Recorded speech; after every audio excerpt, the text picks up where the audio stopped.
It's over for those who lied. Lawyer up. With these words, Andrew Tate, a name that has stirred controversy, debate, and fascination across the globe, has set the internet ablaze. The very mention of a legal onslaught against those he claims have defamed him has sent shockwaves throughout social media platforms and news outlets alike. But what led to this moment? Why is Andrew Tate, a figure so polarizing and enigmatic, choosing now to unleash the full force of the law on his detractors? And what could this mean for the future of online speech and personal reputation in the digital age? This article dives deep into the heart of Andrew Tate's legal crusade, unpacking the motivations, the stakes, and the wider implications for everyone involved. Whether you're a supporter, a critic, or just a curious observer, you'll want to read until the end as we unravel the twists and turns of one of the most talked about legal sagas of the year. Before delving into the legal drama, it's worth understanding who Andrew Tate is and why his name commands so much attention.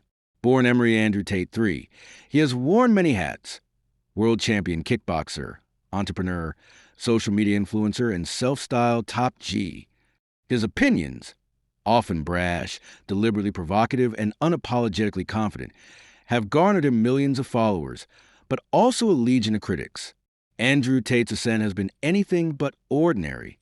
From his days in the kickboxing ring to his ventures in business and coaching, he's cultivated an image of toughness, resilience, and unyielding ambition. Supporters see him as a beacon of masculine empowerment and self-determination. Detractors, on the other hand, accuse him of promoting toxic masculinity and misogyny. In this polarized environment, every word he utters becomes fodder for online debate. But as his influence grew, so did the scrutiny. Allegations, rumors, and outright fabrications began to circulate online. Some of these claims, according to Tate, have crossed the line from criticism into defamation, a legal distinction with serious consequences. To understand the gravity of Tate's lawsuits, it's important to distinguish between free speech and defamation. In democratic societies, individuals are entitled to express their opinions, even harsh ones. But when statements are false and harm someone's reputation, the law provides recourse. Defamation, in broad terms, is the act of communicating false statements about a person that injure their reputation. It comes in two forms: libel, written defamation, and slander, spoken defamation. For a statement to be considered defamatory, it must meet certain criteria. The statement must be false. It must be communicated to someone other than the person defamed.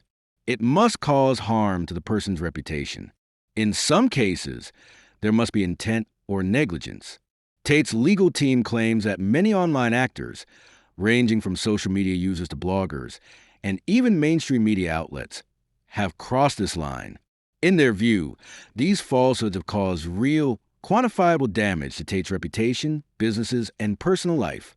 Some might wonder, why is Andrew Tate choosing to pursue legal action now, after years of controversy? The answer, according to sources close to Tate, lies in both escalation and principle.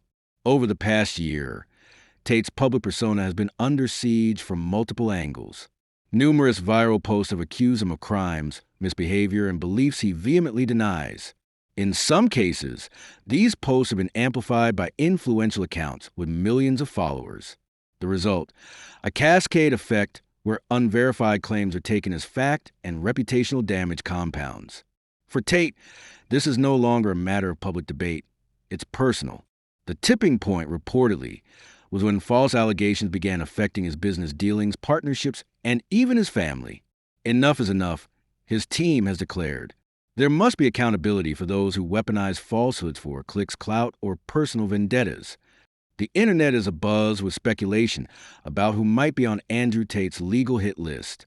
While his team has not named specific individuals or organizations, several categories of potential defendants have emerged.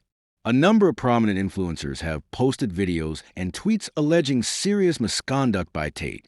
Some have even organized campaigns to deplatform him or boycott his businesses.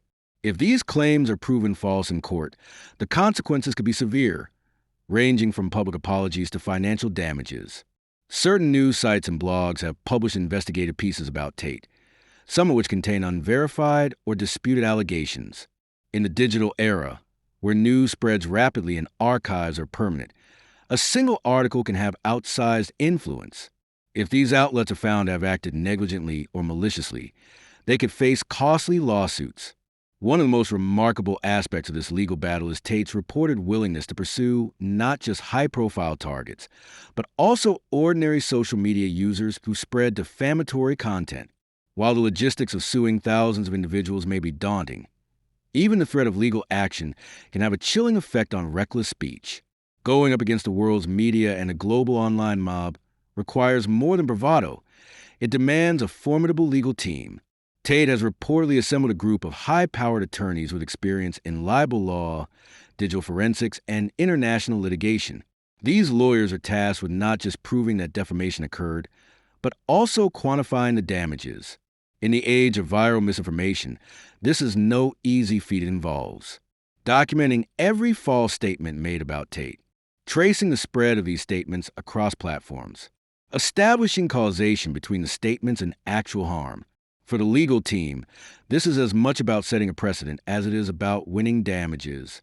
If successful, their efforts could redefine the responsibilities of online commentators and publishers. At the heart of Andrew Tate's lawsuits is a battle over reputation, a resource more valuable than ever in the digital age. For influencers, entrepreneurs, and public figures, a single viral lie can undo years of hard work. But there's more at stake than just one man's name. Tate's critics argue that his lawsuits are an attempt to silence dissent and suppress legitimate criticism. They warn that aggressive legal tactics could create a chilling effect, discouraging people from speaking out about powerful figures. Free speech, they insist, must be protected, even when it's uncomfortable. Tate supporters counter that free speech is not a license to lie or defame. They point to the real-world consequences of viral misinformation, lost jobs, broken partnerships, and even mental health crises. For them, accountability is long overdue. If Tate's lawsuits succeed, the ripple effects could be profound. Social media users, often accustomed to posting with impunity, may think twice before sharing unverified claims. Influencers and journalists might be more diligent in fact-checking their content. The era of cancel first, verify later could be on the wane. On the other hand, if the courts side with the defendants, it could reaffirm the broad protections for online speech, even when it's sharp or controversial. For all the talk of legal victory, Tate's campaign faces formidable obstacles.